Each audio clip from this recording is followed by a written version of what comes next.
गुलामी की पीड़ा से गुजरता मेरा देश असहाय दुखों में डूबा हुआ था। उसे आजादी चाहिए थी, पर यह आजादी बिना लड़े तो मिल नहीं सकती थी ना। इस आजादी की लड़ाई में जिन लोगों ने अपनी आहुति दी, उनमें केवल पुरुष न थे। उनमें शामिल थी ऐसी महिलाएं जिन्होंने अपने प्राणों की परवाह न की और इस आंदोलन को गति देने में सहयोग दिया। ऐसी महिलाओं के बारे में या तो हम भूल चुके हैं या फिर हम जानते ही नहीं हैं। दोस्तों, युग युगांतर के इस अंक में हम ऐसी ही वीरांगनाओं से आपका परिचय करा रहे हैं। तो आइए जानते हैं अपनी माटी से उपजी इन वीरांगनाओं के बारे में।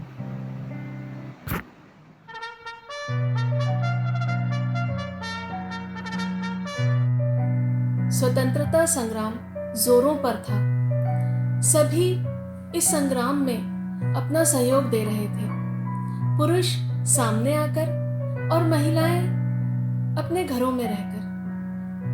वे परोक्ष रूप से इस आंदोलन में अपना सहयोग दे रही थी, लेकिन अब समय आ चुका था कि वे भी सामने आए। और जो सबसे पहली महिला सामने आई वे थी मातंगिनी हाजरा। मातंगिनी हाजरा का भारत छोड़ो आंदोलन में महती योगदान रहा। उन्होंने अपने नाम से अंग्रेजों के मन में खौफ पैदा कर दिया था।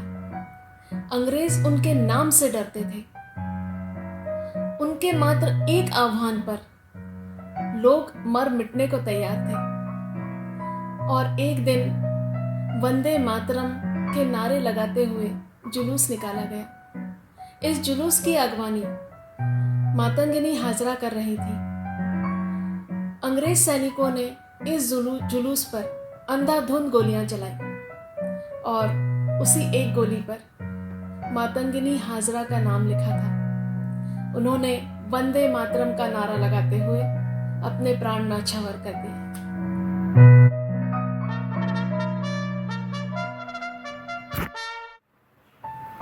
इस आंदोलन में जो दूसरी महिला सामने आई वे थी भोगेश्वरी फुकनानी। बेरहमपुर में अंग्रेज पुलिस का अत्याचार बढ़ता ही जा रहा था। उनके अत्याचार को रोकने के लिए भोगेश्वरी देवी ने एक विशाल जुलूस निकाला। यह जुलूस वंदे मातरम के नारे लगाते हुए आगे बढ़ रहा था। पुलिस ने इस जुलूस पर भी गोलियां चलाई, लेकिन भोगेश्वरी देवी ने उस कप्तान को ही मौत के घाट उतार दिया जो क्रांतिकारियों पर गोलियां चला रहा था। लेकिन अंत में पुलिस की गोली का शिकार होकर इन्होंने अपने प्राण त्याग दिए।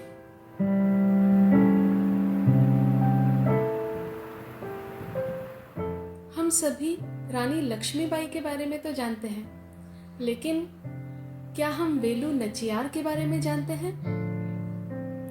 जी हाँ, वेलू नचियार ये शिवगंगा रियासत की रानी थी और अंग्रेजों के खिलाफ शस्त्र उठाने वाली पहली भारतीय महिला।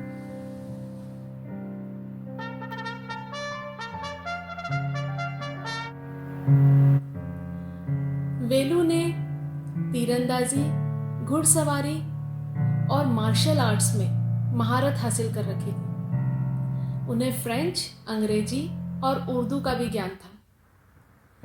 और वेलू ने बहुत ही पराक्रम के साथ ईस्ट इंडिया कंपनी के शिकंजे से अपने राज्य को बाहर निकाला था। वेलू की एक बेटी थी जो अंग्रेजों के साथ लड़ते हुए शहीद हुई थी। उसकी याद में वेलू ने एक सशक्त महिला फौज बनाई थी और यह भी कहा जाता है कि वेलू ने ही सबसे पहला मानव बम इस्तेमाल किया था।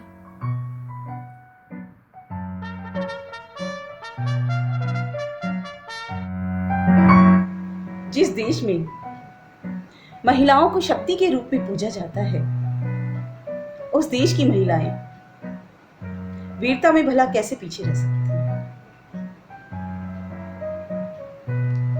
सहन शक्ति में भारतीय महिलाएं पर्वत के समान अडिग हैं, किंतु क्रोधित होने पर किसी उफनती नदी के समान हो जाती है। अंग्रेजों के अत्याचारों से जब पूरा देश त्रस्त था, तब इन महिलाओं के मन में भी अपने देश को आजाद कराने के लिए विचार जन्म ले चुकी थी। योजनाकर्ताओं में वे पीछे ना थी। अनेक आंदोलन की वे अगुवा रही। उनके सहयोग से यह देश आजादी की लड़ाई को आगे ले गया।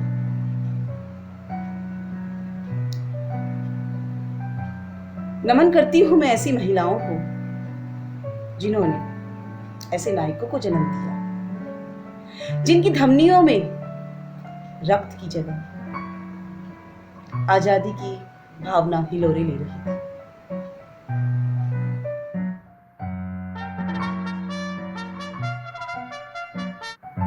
इसी कड़ी में आगे आती हैं कनकलता बरना। कनकलता बरना बचपन से ही क्रांतिकारी बनकर अपने देश पर प्राण न्यौछावर करने का सपना देखा करती थी। उन्होंने आज़ाद हिंद फौज से जुड़ने का प्रयत्न किया, लेकिन तब वे नाबालिग थी और कम उम्र के कारण उन्हें आज़ाद हिंद फौज में शामिल नहीं किया गया। उसके बाद वे मृत्यु बरना में शामिल हुई। वहाँ से करो या मरो आंदोलन से जुड़कर अंततः भारत छोड़ो आंदोलन में उन्होंने अपने प्राण न्यौछावर कर दिए।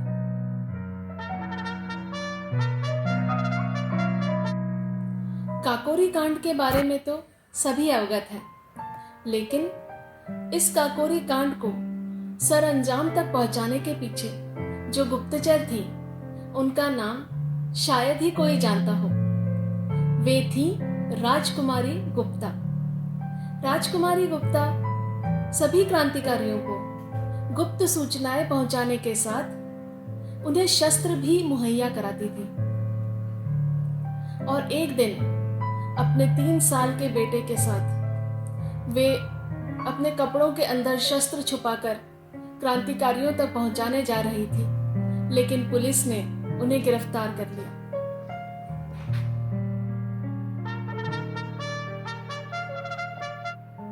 मूलमती एक अनसंग योद्धा। रामप्रसाद बिस्मिल को एक महान क्रांतिकारी बनाने के पीछे जिस हस्ती का हाथ था, वे थी उनकी मां मूलमती। काकोरी हत्याकांड और मैनपुर षड्यंत्र में रामप्रसाद का साथ दिया था उनकी मां मूलमती ने, और इसीलिए अंग्रेजों ने उन्हें फांसी की सजा सुनाई थी। फांसी के फंदे पर खुशी खुशी झूलते हुए उन्होंने वंदे मातरम का नारा लगाते हुए अपने प्राण न्यौछावर कर दिए।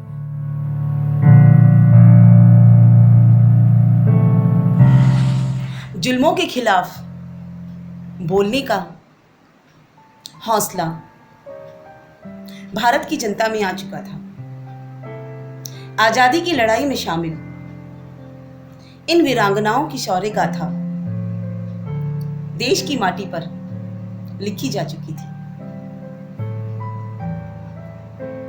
मातंगनी हाजरा, भोगेश्वरी फुकनानी, वेलू नचियार, कनकलता बरना, राजकुमारी गुप्ता और मूलमती, ये नाम शामिल है उन वीरांगनाओं में जिन्होंने अपने बल, अपनी बुद्धि से इस आंदोलन में अपनी सहभागिता दी। युग युगांतर के इस अंक में हमने श्रद्धांजलि दी ऐसी ही वीरांगनाओं को जिन्हें इस देश ने भुला दिया, या तो बहुत कम ही उन्हें याद रखा गया। हमारा प्रयास रहेगा आगे भी ऐसे ही गुमनाम नायकों को आपके समक्ष लाने का। जय हिंद।